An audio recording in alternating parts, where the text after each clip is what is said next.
Welcome to A Line Through Time, where I take the time to look through your favourite franchises and work out how it all lines up. House of the Dead is coming back thanks to the new remake, so let's talk about the timeline and spoil any games that might get remade after too.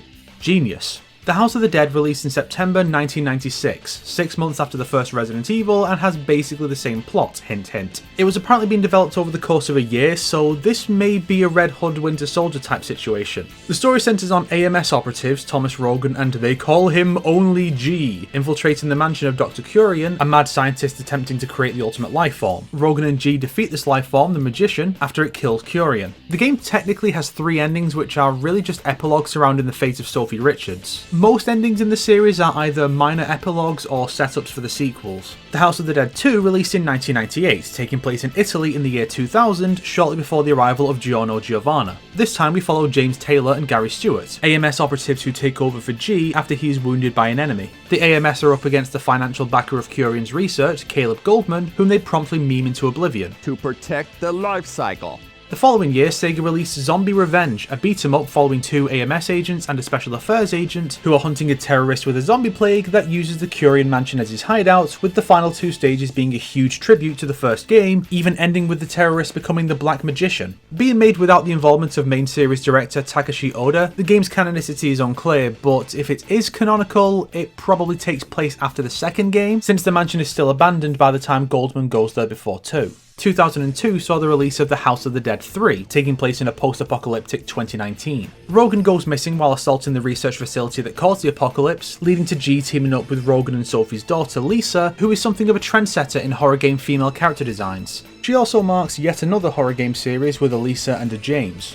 Anyway, the two find Rogan along with Daniel Curian, the son of the doctor whose research was all to save his son's life. Lisa and Daniel destroy Curian's final creation, a digitized version of himself called the Wheel of Fortune. One of the endings sets up the next antagonist despite remaining the last event in the current timeline. 2005's The House of the Dead 4 is instead an interquel taking place in 2003 with James and newcomer Kate Green, presumably not the Dead Rising character, teaming up to stop a nuclear strike that serves as Goldman's final scheme. James sacrifices himself to destroy Goldman's final creation, the world, and you've already had your Joe joke for the episode, so shut up. 2 of the endings set up the next installment with appearances by G and the mystery man from the last game. The House of the Dead 4 Special is a direct sequel released the following year, picking up soon after 4 with Kate and G teaming up to stop a revived magician. The mystery man once again appears in an ending to set up the 3rd game. In 2009, The House of the Dead Overkill was released for the Wii with a PS3 Director's Cut release in 2011. The game is a prequel set in 1991, starring a younger G with his new F-word loving partner Isaac Washington, who almost single-handedly earned the game the Guinness World Record for the most swearing in a video game. The two are hunting an unrelated mad scientist who is creating mutants, which are mostly classic Romero zombies, with G being adamant that they don't call them zombies since those are exclusive to Zombie Revenge. Prelude to an Overkill is a comic prequel about Isaac and Vala directly before the game.